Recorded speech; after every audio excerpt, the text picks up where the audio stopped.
vždy svieti ako brieždenie. V dolinách ľudia nemajú zamknuté brány, majú tam srdcia čisté a vľúdne ako prúdy riek. Je to kraj, kde ráno vstáva skôr, kde sa drevo z hory tížko zváža.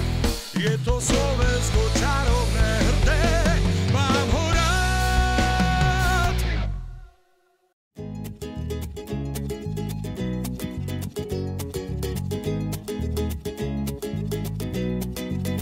Na ceste 540 človek si musí zakričať, že život má zrazu celkom iný zmysel. Na ceste 540, na ceste 511, každý tam môže niečo nájsť. To dobre vie každý, kto tou cestou išiel, tou cestou 511. A sa to zniesť, stratený v čarách ciest, zniesť sa to dá, napriek pár nehodám. Zvalený strom, predený bez stopáka, hore, hore bez, hory ňou, horia tiež. Dá sa to zniesť, lebo vieš, stále je dosť iných ciest.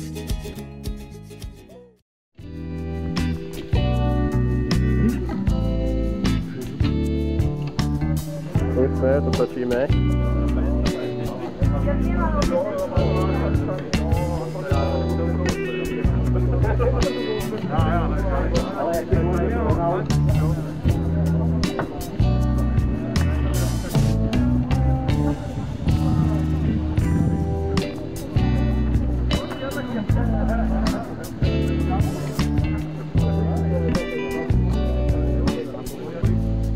Oni která už to vypne, to vypá. Ne, jo, to. Byli nahoru za Palando, a jak tam píše, to takový trochu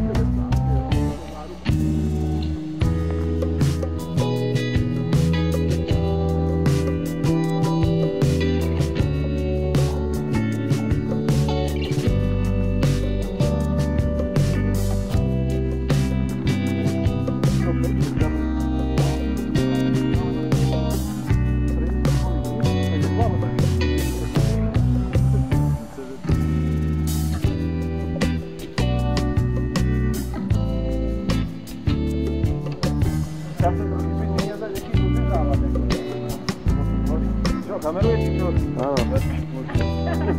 Nakupuješ to, čo? Nečila partie. Idem o partie.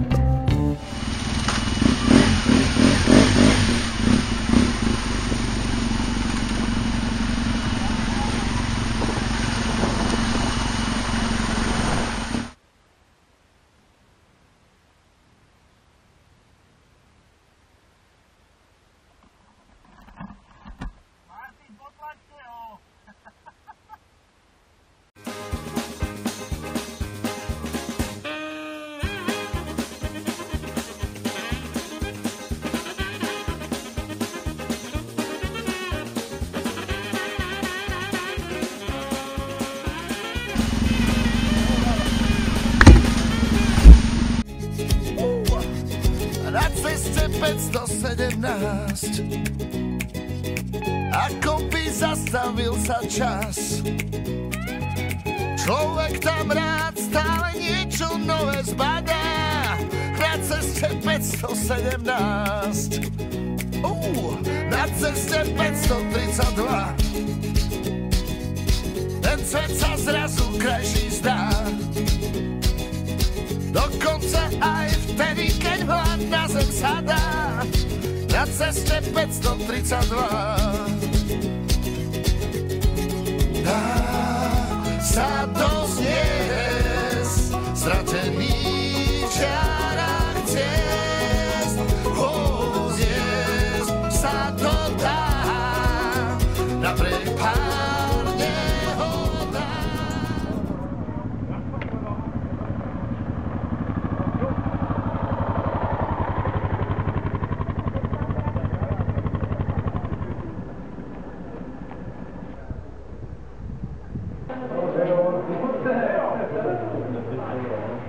Vítame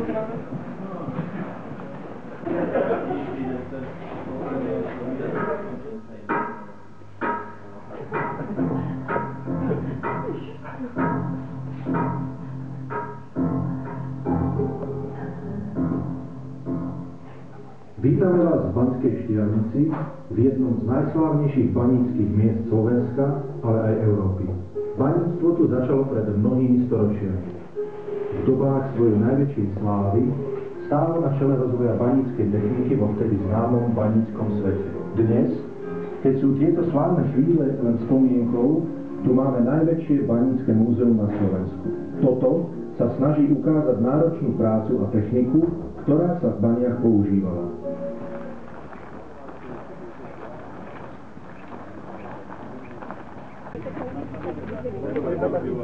Ale poď tu niečím väčšie. 5 metrov potom. Hej, tam sa dajte dole. Máme video. Vyzeráte jak inžinieri.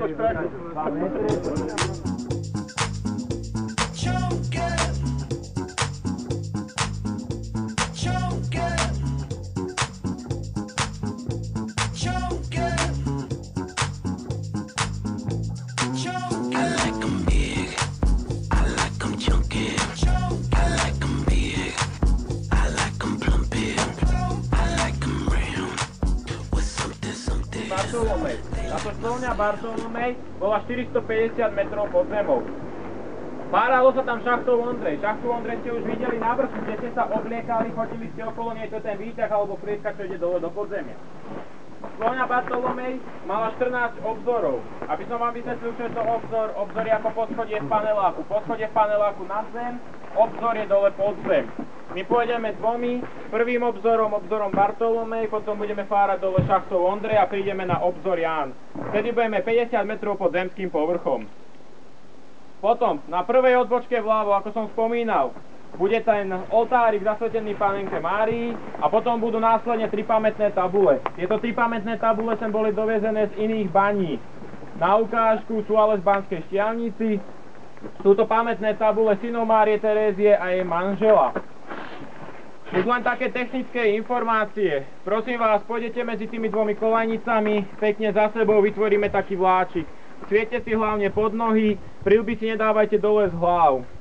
Ja pôjdem prvý, na konci ide môj kolega. Predstavujem svojho kolegu. Kolega má také zvláštne meno, že zberač mŕtvol. Takže, keď ja pôjdem prvý, on posledný. Ak sa vám volá, čo stane, náhodou odpadnete, príde vám zle. Ostatní ho obídu, prekročia. Prosím vás, nekopte do neho, sme ľudia.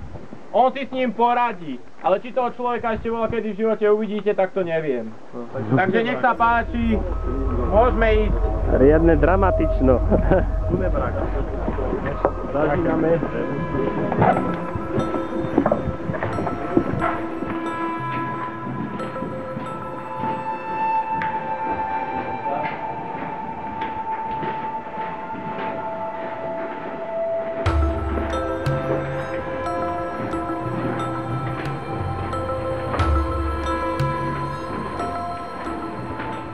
Nachádzame sa rovno pod tou miestnosťou, kde ste si brali prilby, plášte a lampy.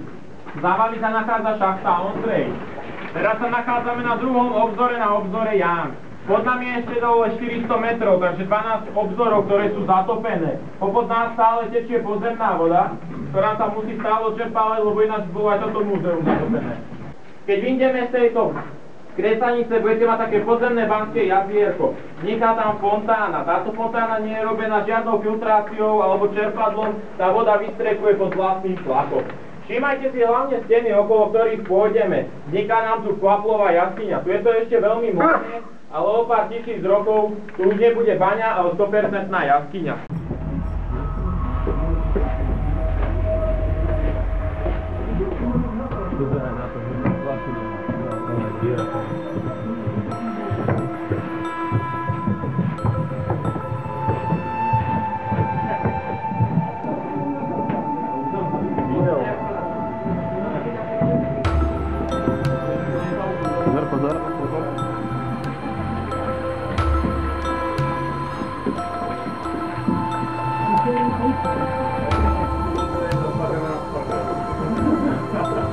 Moderní vrtací stroj, akorát ten rukavice představit, tak často to museli bromsit. Takýchto gáflet sú na Slovensku 2, v podzemí je iba jeden a to je tento. Je to na konský pohon, vidíte tu 6 ramier, takže 6 koní s týmto točilo. Tieto kone tu boli vždy 10 dní. Popod nás idú lana k tým vozíkom tam vzadu. Každý kon sa pripol k jednému tomuto ramenu a začal s týmto strojom točiť. Má to diferenciál, každé koleso opačným smerom. Jeden vozík, čo bol dole, bol naplnený, ten, čo bol na povrchu, bol prázdny a to s tým točili, tie vozíky sa vymenili. Keď baníci vymenili vozíky, plný za prázdny, prázdny za plný, kone sa otočili do protismeru, točili s týmto strojom naopak a vozíky sa takto menili celý deň.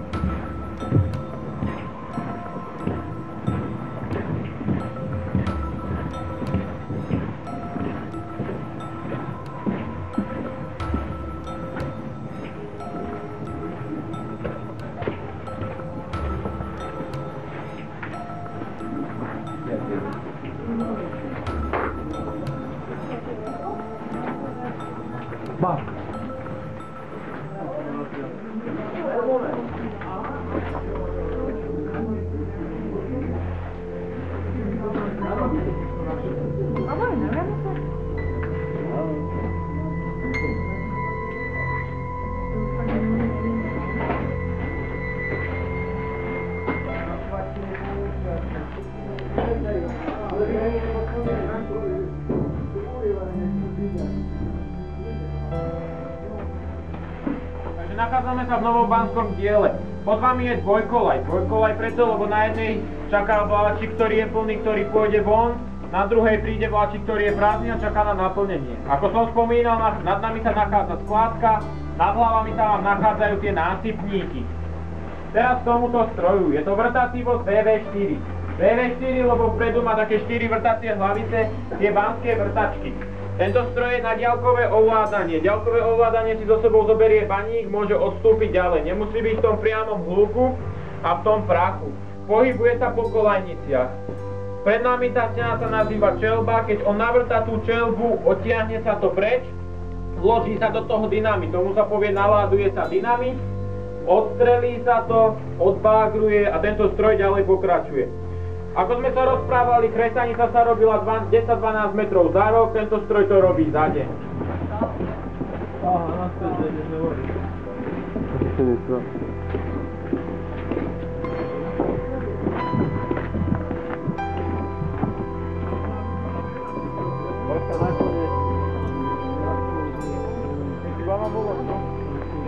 Ja, kde?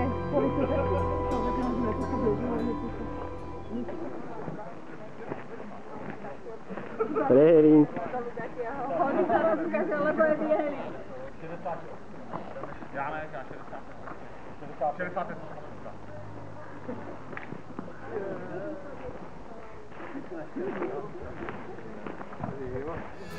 Sa to dá, napriek pár nehodám. Zelený strom predelí bez stopáka, hore, hore bez, hory ňou.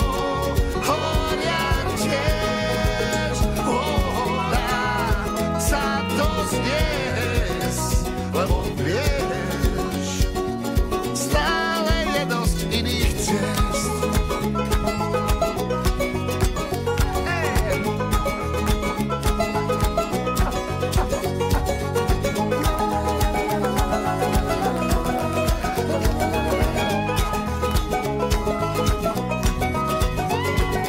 Dá sa to zniesť, stratený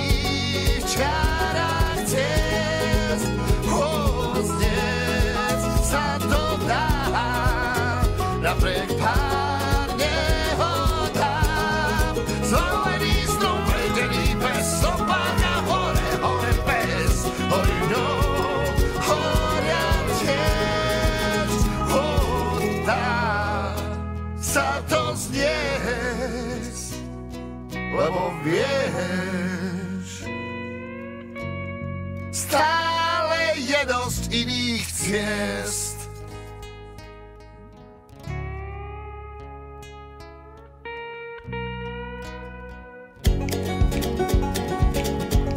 Tak veľa iných cest.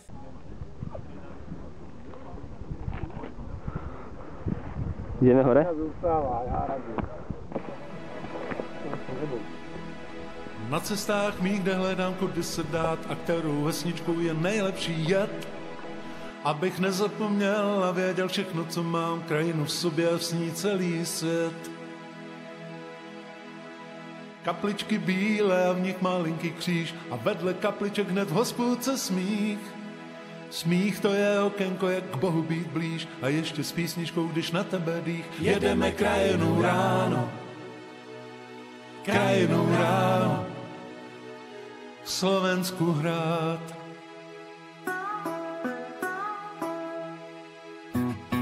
To najednou se do roviny postaví skála, cesta zavine se od koloní a z domku vycházejí lidé k trati, vedle řeky tiché nádraží spí. Tu a tam komí lidé mají práci, jak je těžké chápat, co všechno je. Miloval Slovák svého koníka stájí, těžko rozumí a najednou zle. Jedeme krajinou ráno, krajinou ráno, je Slovensku hrát.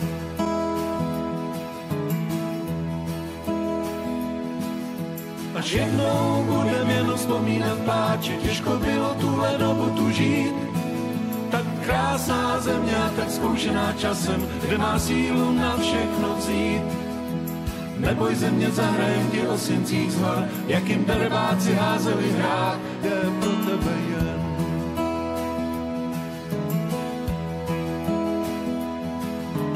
Na cestách tvých, kdy hledáš, kudy se dát a kterou vesničkou je nejlepší jet. Abys nezapomněl a věděl všechno, co máš, krajinu v sobě a s ní celý svět. Kapličky bílé a v nich malinký kříž a vedle kapliček hned v hospůdce smích. Smích to je okénko, jak k Bohu být blíž a ještě s písničkou, když na tebe dých. Jedeme krajinou ráno, krajinou ráno, je Slovensku hrát.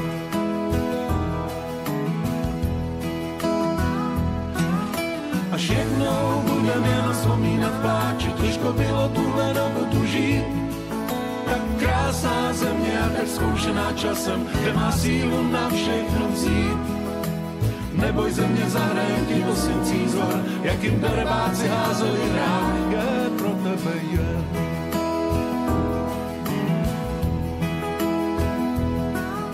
Až jednou budem jen vzpomínat pláče, těžko bylo tuhle dobu tu žít. Tak krásná země a tak zkoušená časem, kde má sílu na všechno vzít. Neboj země, zahrajem ti o syncích z hor, jak jim darebáci házeli hrát, je to pro tebe jen.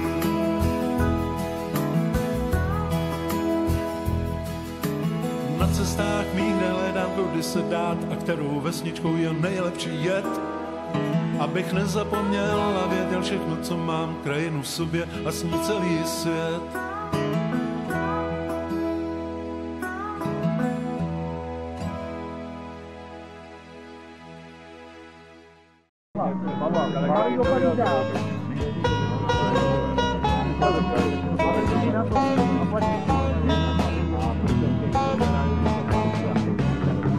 Ohýnek hoří a čas nedá.